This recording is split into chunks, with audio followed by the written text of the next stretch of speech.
Take from 10 shopping day 2. All right, I am so excited to do some more shopping or taking from 10 with you again. You might remember you did a little bit of taking from 10 in first grade, but you wrote it a little bit differently. I honestly think this way is easier to write it, and hopefully you do remember how to take from 10. All right, to take from 10, remember you need to be able to know the next tens number. So pause your video and write down the next tens of these numbers. And then when you're finished, push play and check your work. All right, 13's next 10 is 20. 62's next 10, or the close benchmark, is 70. 1's next 10, or close benchmark, is 10. 97's next 10, or close benchmark, is 100. That would also be the big benchmark. Sometimes you will start to abbreviate that as a BB for big benchmark, and you might start abbreviation close benchmark as CB. Okay, 48's next 10, or close benchmark, is 50, and 80's close benchmark is actually 80 because it already ends in a 0, so it is the close benchmark. All right, now let's practice renaming, because if you know benchmarks and you can rename, you are going to be a champ at shopping or taking from the next 10. So pause the video and rename these numbers. Instead of 56, break it apart and find the other part. Press play when you have completed this. All right, 56 is equal to 30 plus 26.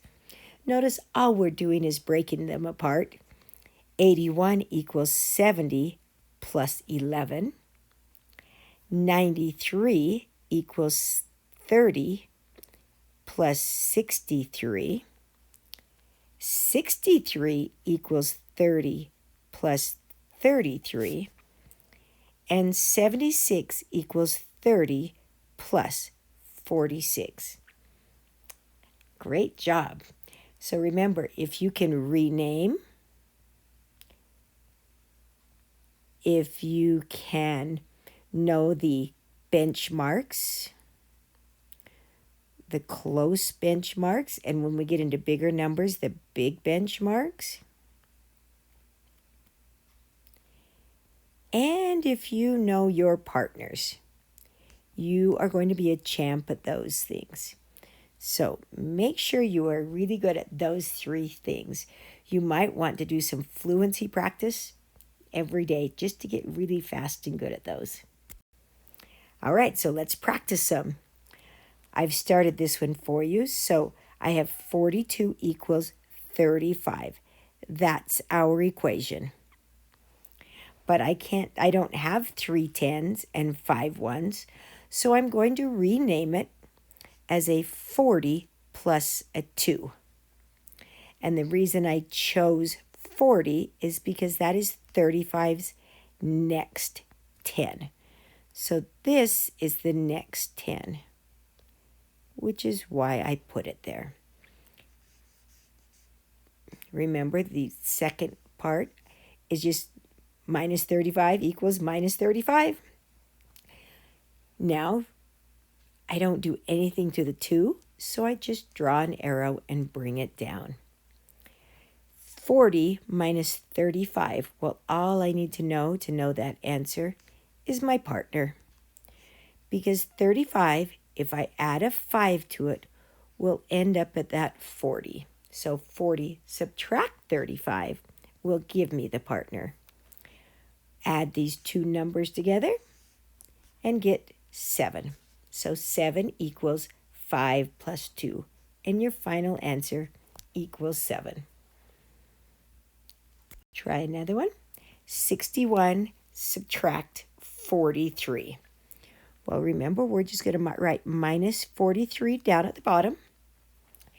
And now I'm going to think, and I'm going to say, all right, minus 43's next 10, or the bigger decade number, is 50. So I'm going to put that next 10 right above it because it's the next one. Now I need to rename.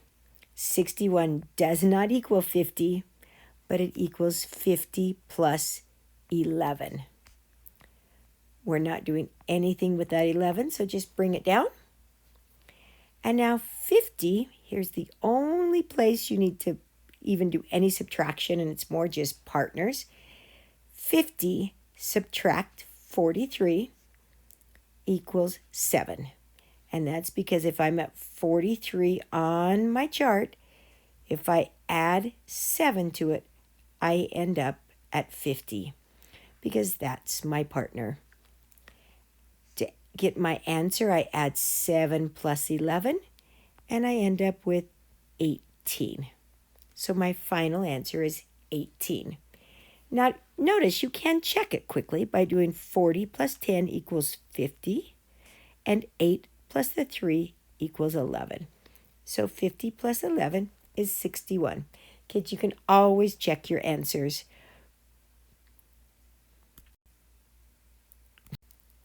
All right, 61 minus 43. Just solved that one, so I'm just going to skip right past it. 27 minus 9. Well, I'm going to subtract 9, so minus 9 equals minus 9. Now 9's next 10 equals 10. I'm going to rename it because 10 plus 17 equals 27. Bring down the 17 because I'm not doing a thing with it. And 10 minus 9 is 1. 17 plus 1 equals 18.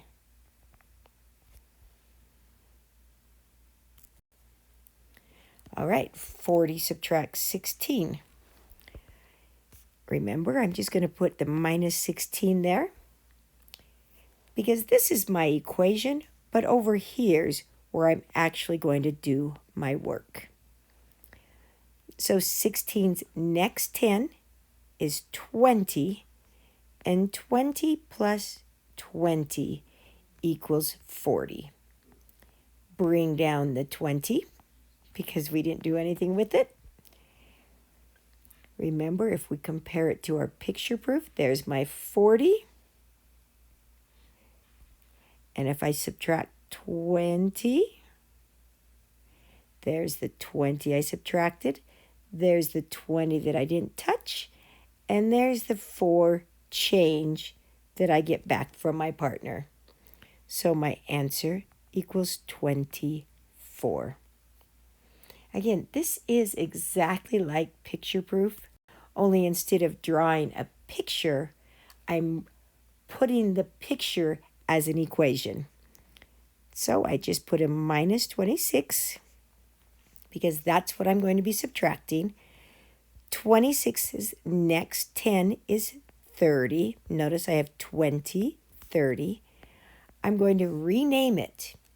So 30 plus something equals 80. Well, 30 plus 50, and I need the 3 ones. Bring the 53 down because we have a lot of leftovers there. And 30 minus 26, well, 6's partner is 4. 53 plus 4 equals 57. Did you notice that we really don't do much subtraction on this? Although it is a subtraction problem, the way we're doing our thinking is it's more of a partner and an addition problem. All right, 74 minus 68. Put that minus 68 there.